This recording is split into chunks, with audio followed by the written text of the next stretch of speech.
have probably read the title, you are pumped and hyped as much as I am. So let's see this teaser again. So as you have seen, the new Suzuki Hayabusa is supposed to arrive in 5th of February. We're all hyped about it. We are all pumped about it. If you're not, you probably don't love the Hayabusa as much as we do, but I invite you to stay, subscribe, and like this video, as many of you probably haven't seen this yet. Suzuki Hayabusa is a mythic bike for some.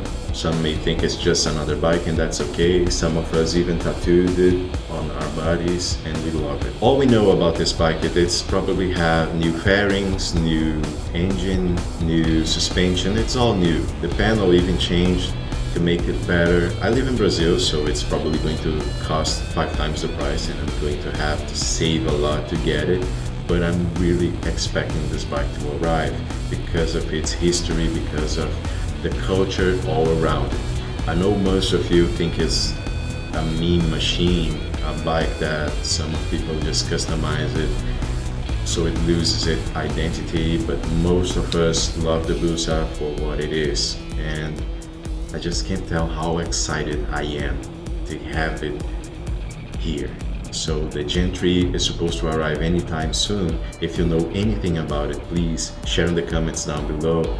I'd like your subscription and your likes here. Maybe I can just buy one off AdSense. Well, thank you guys. See you later.